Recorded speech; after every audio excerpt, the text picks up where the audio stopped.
Hai, balik lagi bareng gue, Nia Nadia, di Diari Calon Arsitek. Sebenarnya ada 2 mata kuliah lain yang di luar 3 kelompok ini, yaitu studi mandiri dan kuliah lapangan. Tapi ini biasanya diikuti sama acara kampus, mungkin bentuknya workshop, seminar. Gue ikut studi mandiri, itu kegiatannya adalah Parahyangan Bambu Nation. Kalian bisa search juga di internet. Kegiatan kita membangun bangunan dari bambu, tapi bersama mahasiswa luar. Yang kemarin tuh bersama mahasiswa dari Malaysia dan dari Vietnam. Jadi kita ngebangun sama-sama di Indonesia. Yang kedua kuliah lapangan. Kuliah lapangan dulu Jawa, Bali, Jabar. Baru nanti kalian bikin laporannya di kuliah lapangan dan dapat nilai. Kita lanjut ya ke semester 7 dan 8. Sebenarnya dibagi, jadi nggak semuanya ada di semester genap dan nggak semuanya ada di semester ganjil. Jadi kalian harus lihat lagi di portal kalian itu adanya disediakannya di semester genap atau semester ganjil. Mata kuliah selanjutnya yang semester 7 dan semester 8 juga sama. Nggak semuanya ada di semester genap dan nggak semuanya ada di semester ganjil. Mata kuliah semester 7 dan 8 juga ada 3 kelompok. Yang kelompoknya adalah sama teknologi, ekologi, sama budaya. Kalian teknologi ada 7, yaitu pengantar perancangan lingkungan kota, pengantar metode dan proses perancangan kota. Lingkupnya lebih ke urban. Jadi kalian nggak belajar cuma satu bangunan aja, tapi kalian lebih belajar ke sistem si kotanya.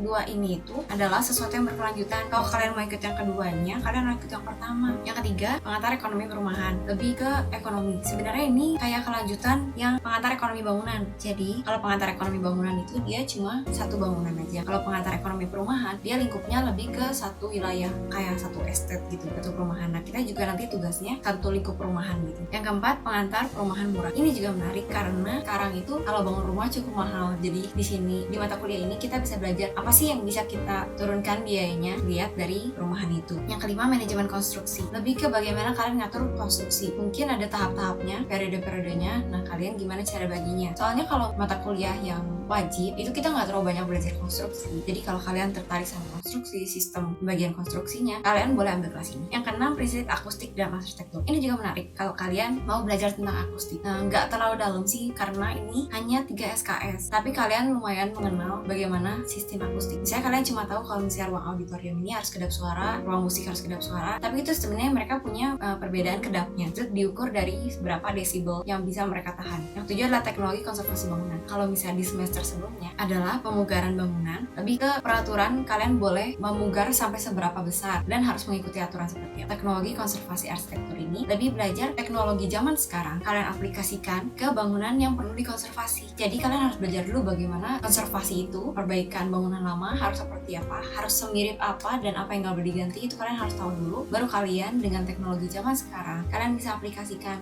itu. Dengan teknologi itu kalian bisa efisiensi waktu, efisiensi biaya, dan efisiensi tenaga juga, tenaga pekerjanya. Itu kelompok teknologi. Kelompok yang kedua, kelompok ekologi. Yang ini ada 5. Yang pertama, arsitektur kawasan pusat kota. Jadi kalau pusat kota tuh kalau di Jakarta bisa dibilang kayak CBD-nya, Central District Bisnisnya. Ini ada ketentuannya juga. Dan kenapa sih kalau misalnya di pusat kota tuh biasanya tinggi-tinggi bangunannya dan seberapa tinggi dan dalamnya juga seberapa besar. Ini karena ada tuntutan dari harga lahan dan luas lahan juga yang semakin lama semakin habis. Yang kedua adalah arsitektur bangunan hijau. Ini juga menarik karena sekarang pemerintah sedang gencar-gencarnya menghimbau para arsitek untuk membuat bangunan arsitektur hijau. Arsitektur hijau ini apa sih? Ini ada peraturannya, ada sertifikasinya, dan ini menarik kalau misalnya kalian suka juga. Tapi ini peraturannya banyak banget. Tapi semuanya ada hitungannya. Misalnya kalau misalnya pakai kaca itu berapa menghasilkan panas keluar, pakai kaca LOI itu berapa. Kalau misalnya beton dan bata temboknya itu beda lagi. Itu semuanya ada hitungannya dan semuanya ada poin. Nah setelah kalian analisis satu bangunan dan kalian dapat poin-poinnya, kalian jumlahin. Dari jumlah itu kalian bisa masukin bangunan ini ke kategori bangunan green atau enggak. Nah kalau green, greennya dapat apa? Dia ada kayak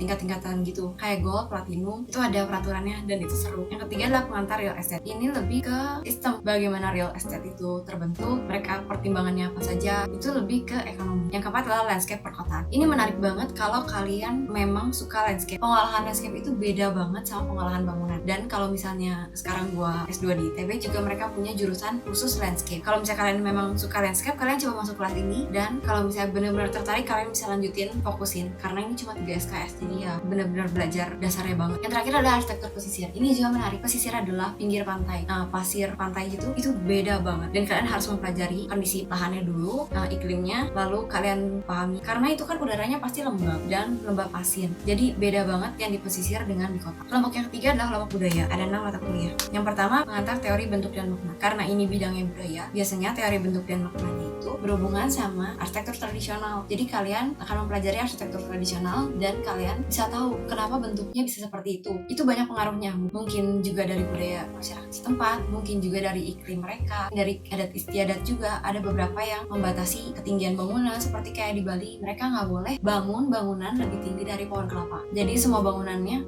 di bawah tinggi pohon kelapa. Kedua adalah estetika perkotaan. Ini lebih mengarah ke keindahan kota. Misalnya di beberapa daerah ada yang GSB-nya 0. GSB 0 itu adalah bangunan harus langsung dengan jalan. Jadi kayak etalase kota. Kalau misalnya etalase kota ini dalam satu daerah dalam satu baris ada satu bangunan yang mundur, ini akan merusak estetika kota. Dan ini sebenarnya ada peraturannya. Cuma kalau di Indonesia, boleh jujur ini nggak terlalu ketat peraturannya. Jadi kalian bisa lihat sendiri di Bandung juga ada dan bangunannya nggak masalah. Dosen gue waktu itu pernah bilang ada di Amerika Serikat kalau misalnya orang mau bangun bangunan di daerah GSB 0 tapi dia mau mundur jadi dia seperti punya GSB sendiri, dia harus bayar ke pemerintah kotanya sebesar ketentuan yang berlaku. Jadi dia harus bayar untuk seperti kayak mengubah muka kotanya gitu. Yang ketiga, arsitektur eksperimental. Ini jujur mata kuliah pilihan ini belum ada waktu gue kuliah. Nah, jadi gue nggak bisa cerita banyak. Oke, yang keempat adalah seni dalam arsitektur. Arsitektur itu bentuknya berbagai macam dan terutama arsitektur tradisional sih, karena ini kan memang kelompoknya kelompok budaya. Jadi seni dalam arsitektur kalian bisa belajar banyak. Yang kelima adalah pengantar kritik arsitektur. Jadi sebenarnya kita tuh suka banget ngeritik waktu lihat bangunan jelek ya bangunannya. Itu tuh nggak bisa asal kritik